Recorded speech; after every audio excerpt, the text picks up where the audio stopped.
his negatives are more realistic than Caleb's negatives, really, because I think like if you have to, my gut tells me Caleb is going to be fine, whether he's going to be in the league for a while, you know.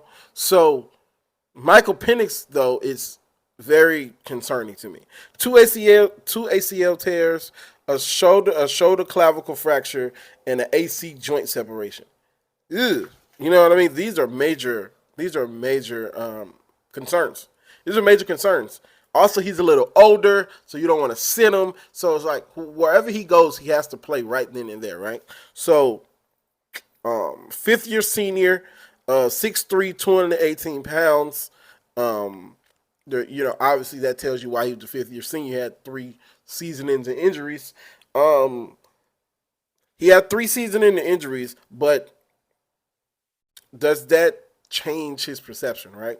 So with fifth year seniors, I'm like, why you're a fifth year senior? Why did it take you so long?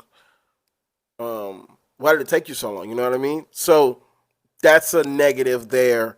But him being a fifth year senior, I think has no bearing on where he should be drafted because the guy has an arm.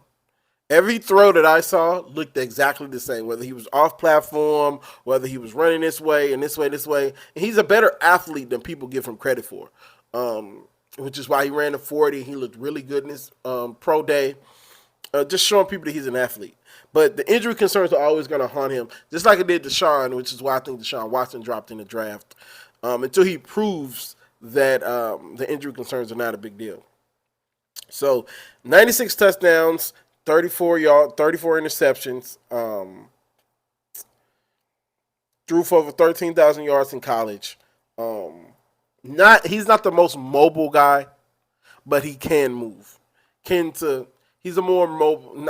Not this is not the comp, but he's what's the name? I'm forgetting our brother name who's been a career backup, but he's a pocket passer where he can move, right?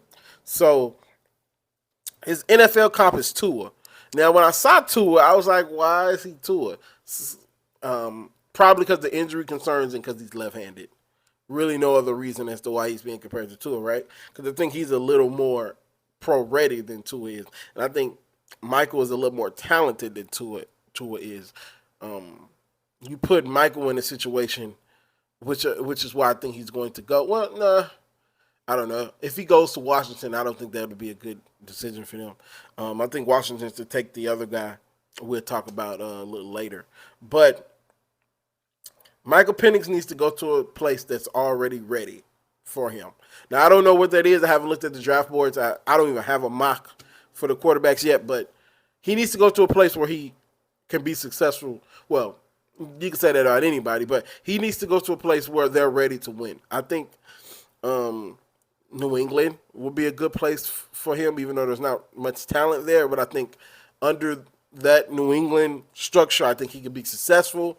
The Vikings, I don't know if they would have to trade up.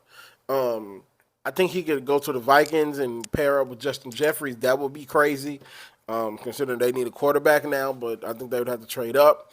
So I don't know. I think he will be fine. I don't see him setting the world on fire, but I do see, after injuries, if he can get if all the injury concerns are behind him. He said he hadn't even had like an ankle injury in high school. So like it's crazy how the injury bug will just bite you like that. But if he can stay healthy, he'll be fine.